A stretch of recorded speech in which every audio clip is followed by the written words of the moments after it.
Hey everybody, it's Maggie from Personal Euphoria with today's plank story. So if you don't want to plank, you're going to stand up, feet on the floor, hands on like the edge of a counter or desk, wherever you're watching.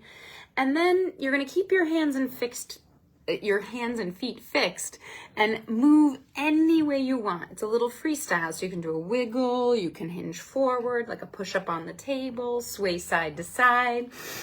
Try to come up with all different moves you can make as long as they feel good. All right, so a friend of mine who also happens to be a client, and I have permission to tell this story, over a year ago, she tore her ACL.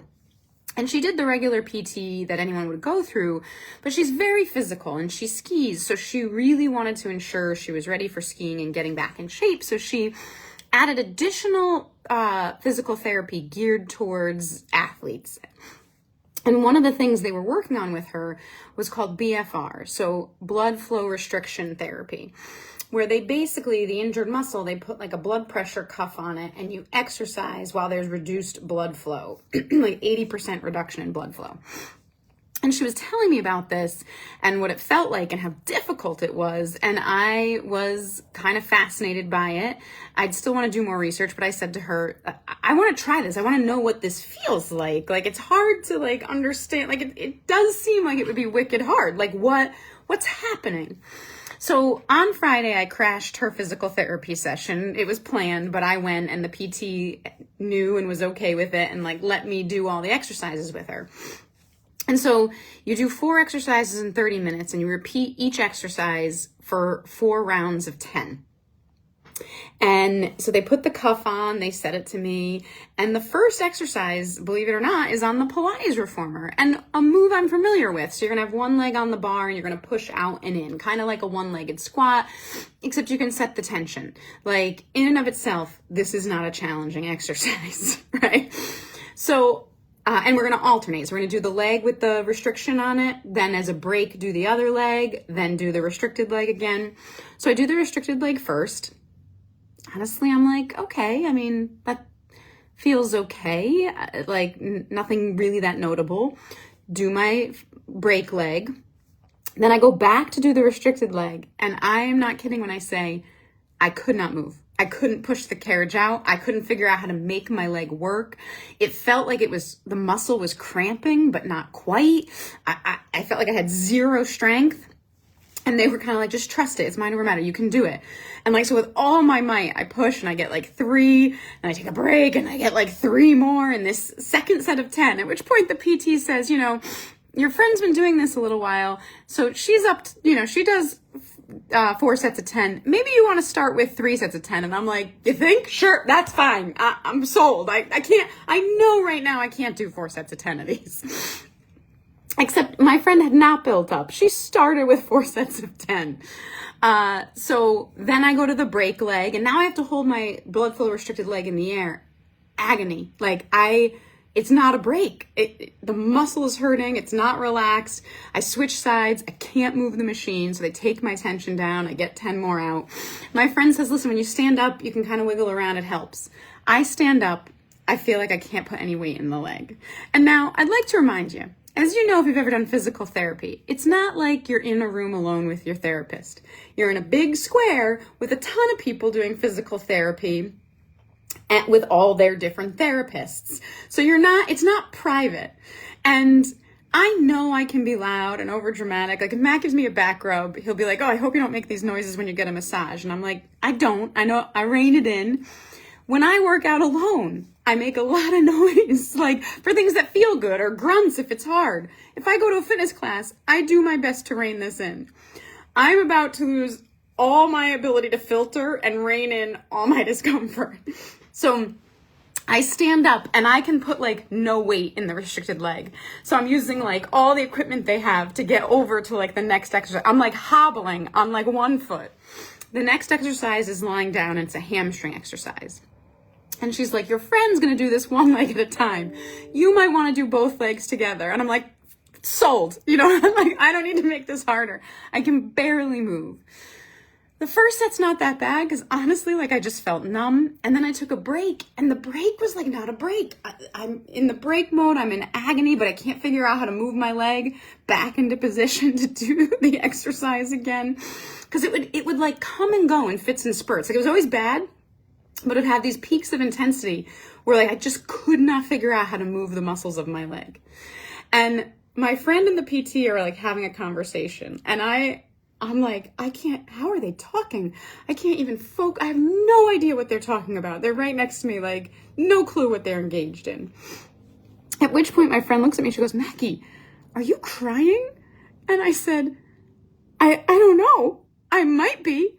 I know my eyelids are sweating and I didn't know I sweat there. And she's like, I know, it's nauseating, isn't it? And I was like, yes, but it's not like nausea, like you feel nauseous. It feels like a nervous system response, like your whole body is responding to something painful, but it's also not pain. Like, I don't even know how to describe this.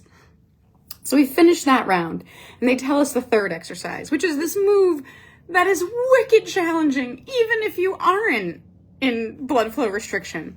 And you have to like put your foot on top of a stool. And I, once again, like I'm in a phase where I cannot figure out how to move my leg. I would have to like lift it with my hand and put it on the stool. I cannot figure out how to move. At which point, and again, we're in a room of other people. I just like roll myself onto the floor, face into the floor, off my mat. I'm just on the floor and I'm like, my God, oh my God, oh my God. And at which point they're like, do you want a break? You can take a break. And I'm like, is that an option? Yes. Give me a break. I'm out. I'm done. I'm like, uncle. I cry uncle. So anyhow, I took a break. They put it back on me. And for the fourth exercise, it was totally fine. I think it actually like takes time to build up and cause the discomfort. So I leave just truly feeling like, I mean, I've been working with this friend on her rehab and I've seen how just incredible she is, how driven she's been, how focused. Because when you're injured, I mean, there's a lot your mind can play with you in lots of ways. And you can't do the physical things you want for a time. So I had no doubt she was a trooper and a rock star. I left this PT being like, I thought I knew you were a rock star. I didn't know. I'm so impressed with her.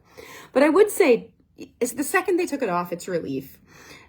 10 minutes later, I really was in a headspace where I'm like, I don't know how she ever convinced herself to come back here. Like, I truly do not get how you could gear up to do this again. By the time we were walking out, I was like, I should have stayed in it. Should I have done it? And I wanted to try it again and know if I could get through the 30 minutes.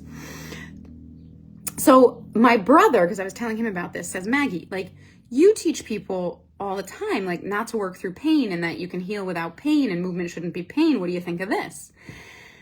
And I said, well, I want to do more research, but ultimately I believe in choices. I don't know how much quicker this BFR enhances muscle growth than like regular training. I don't know if they know definitively the answer, but let's say they did. And let's say the answer was as good as like, it makes progress 50% faster. You could say to someone like, listen, we're going to go through regular rehab and you're going to get there. It's going to take you this long. Or you have this choice. You're going to be wicked uncomfortable, but you're going to get there this much quicker. Someone could make the choice. Although, and if you're an athlete and you need to get back to your sport, you might really choose to deal with that. That being said, I do feel like most human beings would try this once and be like, I'm never coming back. If this is the way we do stuff, I'm never experiencing this again. And I also struggle with the fact that one of my goals is always to teach people to listen to their bodies. And I think that's important. And this, you are really like not trusting the signals from your body. You're pushing through something your body would be like, don't do this, you know? And some of that skill is good. It's good to have mind over matter. It's good to be able to handle a certain amount of pain. I think there's benefits to stoicism, right? Which is like, this seems like it would be very stoic training. But at the same time, where's that balancing act? How much do we push through something to gain a certain strength? How much is the strength learning to go like, body says no. So anyway, more research. I'm fascinated. But what I want to know, because it's been interesting, it's not like across the board. After hearing this story, do you go, I hope I never try BFR, or ooh, I kind of want to try BFR. All right, with that, have a wonderful day, and as always, keep moving.